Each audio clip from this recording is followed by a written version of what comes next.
Hey guys, we are back with VIG. This is the 14th ETF we are looking at to see how much of the ETF we need to hold to be able to hit that $1,000 a month in dividends. The past two videos we have looked at two separate Vanguard ETFs, one being a high dividend yield ETF, VYM, and an international high dividend yielding ETF. Today we're looking at VIG. It is their dividend growers ETF. So what are we going to do? We're going to head over to their webpage, see what they are doing to be able to hit that dividend yield number. Head over to Seeking Alpha and try to determine a dividend yield number to be able to put into our calculator to hit that $1,000 a month in dividends. And this is what our calculator looks like, and we're only going to focus on a few sections here. And then last but not least, we will compare VIG to an S&P 500 index ETF. We are going to analyze 30 ETFs on this list, and as well as any other ETF that you suggest in the comments below. So far, we have SVOL and SDIV. Over on Vanguard's website, VIG is Vanguard's Dividend Appreciation ETF. The expense ratio is 0.06%, so they charge you, I believe it comes out to be about $60 for every $10,000 you own to be able to do this strategy. So what is the strategy? They seek to track the performance of the U.S. Dividend Growers Index, passively managed. Full replication of this index, remains fully invested, large cap equity, emphasizing stocks with a record of growing their dividends year over year. Low expenses, minimizes net tracking error.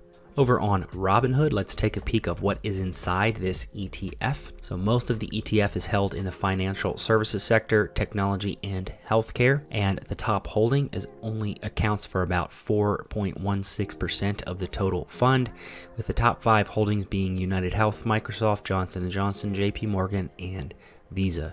So taking a peek at the top 5 holdings, what type of dividend yields are we actually looking at? So for United Health, we are looking at a 1.14% dividend yield. For Microsoft, we are looking at a 0.94%. For Johnson & Johnson, we're looking at a 2.64%.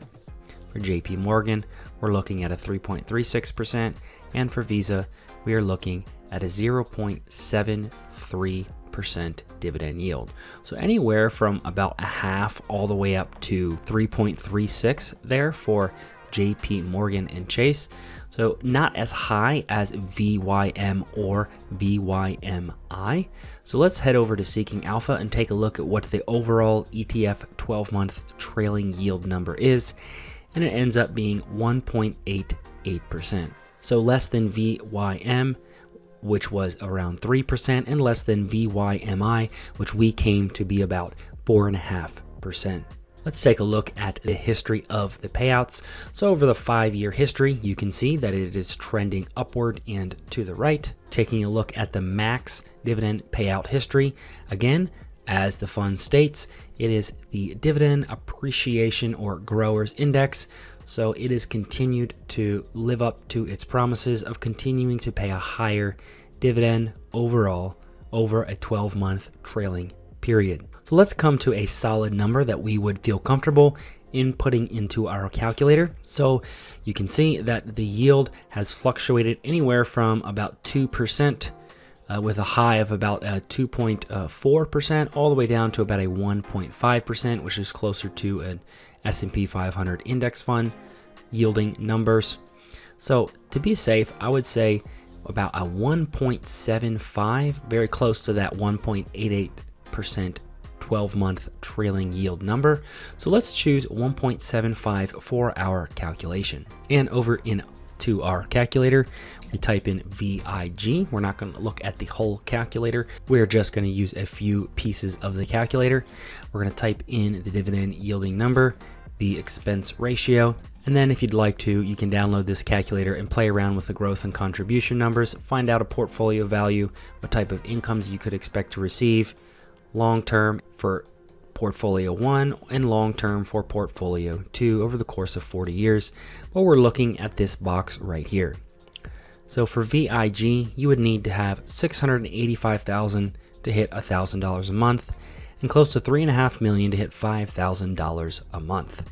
So with VIG being a smaller dividend yield than most of the other funds that we've looked at on this site, let's see how it has compared to the S&P 500 index. Over on Portfolio Visualizer, we're going to take a look at $500,000 invested with reinvesting the dividends. We're going to display the income, we analyze the portfolio, and we come down to the graph and we can see that VIG and SPY have tracked each other very similar since the inception of the newest fund since May of 2006. If you would have invested $500,000 in 2006 with no new money invested, your portfolio would have grown to very close to $2.1 million for both funds, with VIG being a little less and SPY being a little bit more. The overall CAGR numbers with those dividends reinvested are 9.17 and 9.33 respectively.